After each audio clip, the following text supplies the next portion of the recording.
Belasan ibu rumah tangga di Surabaya, Jawa Timur menjadi korban penipuan jual beli sembako dengan modus harga murah.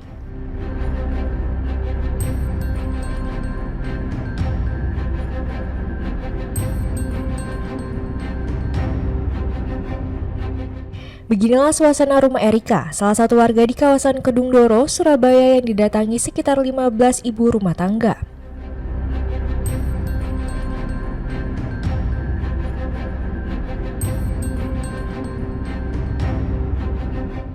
Mereka menuntut pertanggungjawaban atas janji sembako murah yang tidak kunjung diterima.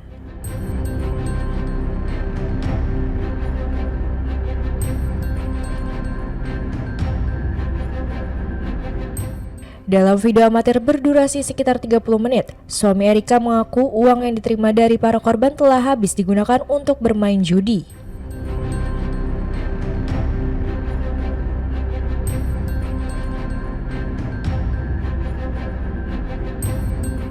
Pasca keributan tersebut, sekitar 15 ibu rumah tangga berkumpul di salah satu rumah di Jalan Dupak, Surabaya.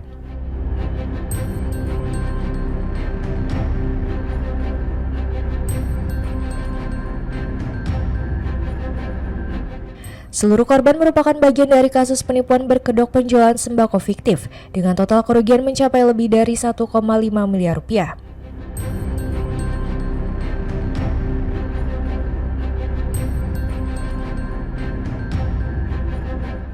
Salah satu korban, Laifatul Munawaroh, mengaku mulai tertarik setelah melihat penawaran open pre-order sembako melalui status WhatsApp pelaku berinisial Erika pada Juli 2025.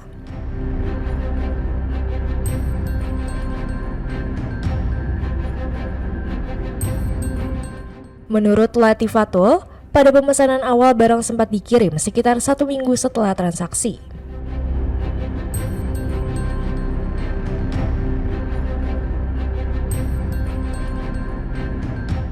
Ia kembali melakukan pemesanan pada Agustus dan Februari dengan jumlah besar, yakni hingga 200 dus.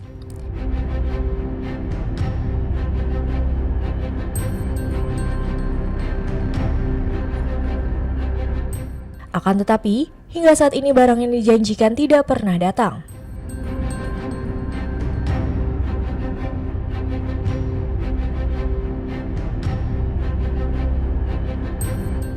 Pelaku hanya menyampaikan permintaan maaf tanpa pertanggungjawaban melalui grup WhatsApp yang digunakan sebagai sarana komunikasi dengan para korban.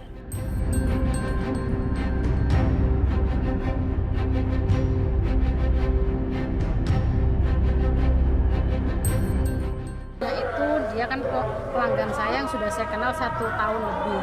Jadi kan ibaratnya saya sudah percaya, dia sudah percaya ke saya gitu kan. Ternyata kelemahan saya itu dimanfaatkan. Nah, awalnya dia mau ngambil barang ke saya, nota itu sekitar 60 juta. Nah, dia bayar hanya 40 sekian juta. Nah, kurangnya itu 17,5. Nah, saya tunggu sampai H+1, saya hampirin dia. Nah, dia tuh nggak ada gestur kalau dia mau menipu.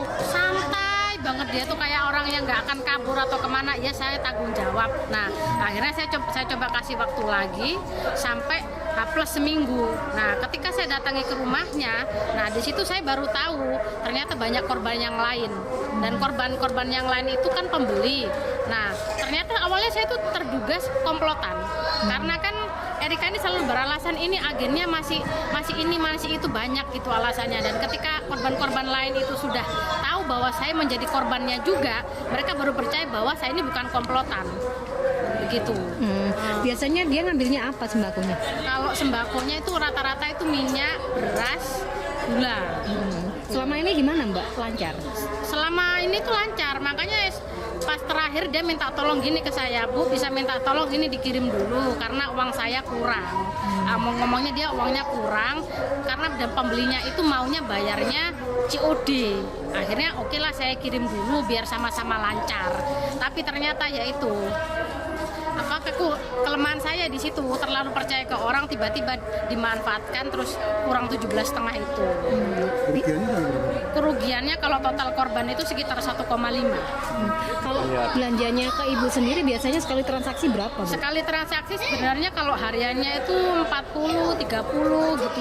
Ya sempat sih sampai 60, 80 tuh pernah dalam satu hari. 80 juta. Ya 80 juta. Diperjelas, Bu. Untuk satu kali transaksi satu harinya. Biasanya langsung dibayar atau Langsung dibayar. Cuman mulai bulan Februari dia tuh masih rata-rata minta H+1 bayarnya. Makanya pas terakhir itu oke lah, saya percaya, saya tunggu sampai H+1. Ternyata molor sampai ya itu seminggu setelahnya baru ketahuan bahwa saya juga menjadi korban itu. nunggak berapa berarti kalau itu? 17,5 juta. Jadi total keseluruhan dari korban ini berapa, Bu? Kalau total keseluruhan dari korban itu 1,5 yang sekarang sudah 1,5 ketahuan miliar. Jadi Erika biasanya barang ngambil langsung atau gimana? tidak, dia minta tolong supir, minta pokok ekspedisi semua itu saya. Jadi kayak supir mulai saya pakai driver itu offline atau online itu saya yang pesan. Kalau dari harga sendiri memang harga agen ya? Kalau saya ada harga agen, saya tidak pernah mungkin harga agen yang lain selisih paling ke saya 2.000 atau 5.000 lah paling banyak itu. Saya nggak pernah mau jual rugi. Nah ternyata barang saya itu dijual rugi oleh Erika itu kepada pembelinya. Bahkan miringnya itu beli ke harga ke saya barat minyak itu 245, tapi dia dijual ke pelanggan itu harga 200.000 minyak itu.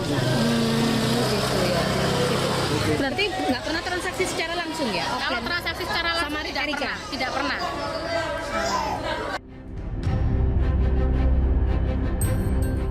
Dalam grup WhatsApp tersebut tercatat sekitar 15 korban yang sebagian besar berasal dari Surabaya.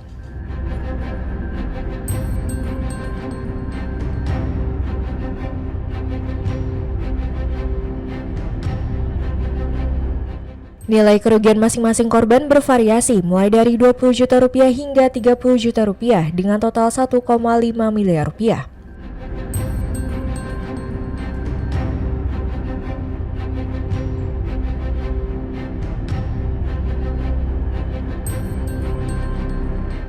Korban lainnya, Dwi Yaumul Faidah yang merupakan agen sembako, mengaku mulai curiga karena barang yang diambil darinya justru dijual kembali oleh pelaku dengan harga sangat murah.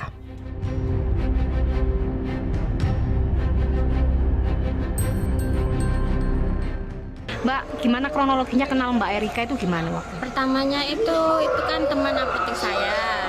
Terus udah itu dia tuh kayak menawarkan ini PO-an Sanko seharga 200 per dus. Minyak goreng ya? Selain minyak goreng apa? Selain minyak goreng ada ini beras pinpin harganya itu 65 per piece sama Wilmar 185 per dus. Itu harganya memang di bawah rata-rata gitu? Iya, memang harganya di bawah rata-rata. Pertamanya itu dikirim. Saya kan ikut PO itu bulan 7.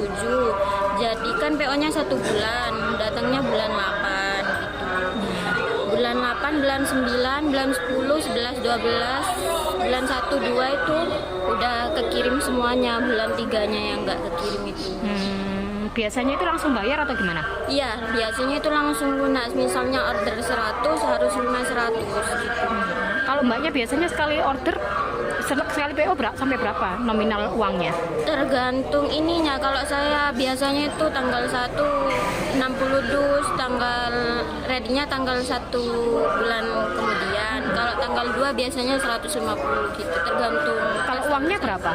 Apanya? Kalau uangnya sekali transaksi, sekali bayar? Sekali bayar, biasanya kan saya nggak harus bayar langsung, tak cicil 5 juta, 10, 15. Terkadang kalau umpamanya customer bayar ya saya bayar langsung cash gitu. Selama beberapa bulan lancar ya? Nah, selama beberapa bulan itu lancar aja. Yang terakhir orderan berapa uangnya? Orderan yang masuk itu 109 juta 910. Itu belum dikirim semua? Belum dikirim sama sekali. Orderan kapan itu mbak? Orderan mulai bulan ini kan bulan 3 itu tanggal 1 dia open PO. Open PO-nya itu mepet sampai tanggal 16 gitu.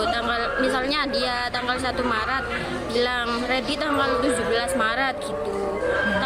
Pokoknya mepet-mepet, PO-nya itu antara 21 hari sama 15 hari. Itu sudah dibayar lunas semua 100. Sudah dibayar lunas Terus semuanya. saat ditagih gimana untuk barang? Saat ditagih ya gitu kan, aslinya tanggal 14 ini kekirim barang saya. Tanggal 14 itu katanya nggak ada, agennya itu libur karena lebaran itu, tunggu habis lebaran katanya, itu bilang gitu. Nah habis lebaran itu saya chat lagi, gimana kok gak ada kiriman lagi, besok gitu bilangnya. Pas udah gitu dia bikin grup sendiri minta maaf kalau uangnya itu udah habis keputar barang itu, dan ini bukan salah agen, ini salah saya, uangnya habis, intinya gitulah di grup itu. Setelah tahu kayak gitu gimana Mbak? Minta ganti rugi atau? Nah setelah tahu kayak gitu, orang itu bilang mau tanggung jawab dengan cara dicicil gitu. Dicicilnya itu 1 bulan, bukan 1 orang 3 juta, 1 bulan itu 3 juta. Untuk semua 3 korban. juta, untuk semua korban. Korbannya ada 14 orang. Kalau nggak puas lewat WA, sampean semuanya ke rumah gitu. Sampean semuanya ke rumah, terus pas minta pertanggungjawabannya itu bilangnya di video itu, ini buat jaminan barang-barang semuanya ini sampean ambil buat jaminan, bilang gitu. Apa aja Mbak barang yang Nggak Nggak ada ada, barang-barang yang ini, asetnya nggak ada. Cuma Mbak ini korbannya total berapa dan kerugiannya berapa Mbak? saya totalnya 109 juta 910 ribu rupiah. Mbaknya sendiri. Kalau sama lainnya Kalau total sama berapa lainnya? Mbak? 1,4 M kayaknya segitu. Dengan total orang 14 itu tadi. Dengan total orang 15 sama Mbaknya. 14. Ini yang 14. belum ke Belum lain-lainnya, kayaknya ya. masih ada banyak. Sudah lapor ke kepolisian? Sudah lapor ke kepolisian itu, ke Polres Tanjung Perak. Katanya pas waktu kemarin saya kunjungin, pelakunya sudah ada di Polda. Sudah diamankan. Iya, sudah diamankan. Harapannya gimana Mbak sebagai korban? Ya harapannya uangnya kembali gitu aja sih.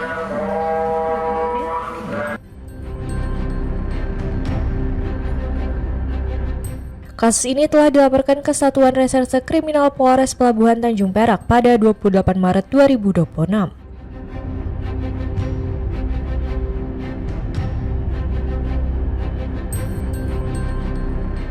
Berdasarkan informasi yang diterima, pelaku kini telah diamankan dan ditahan di Polda Jawa Timur untuk menjalani proses hukum lebih lanjut.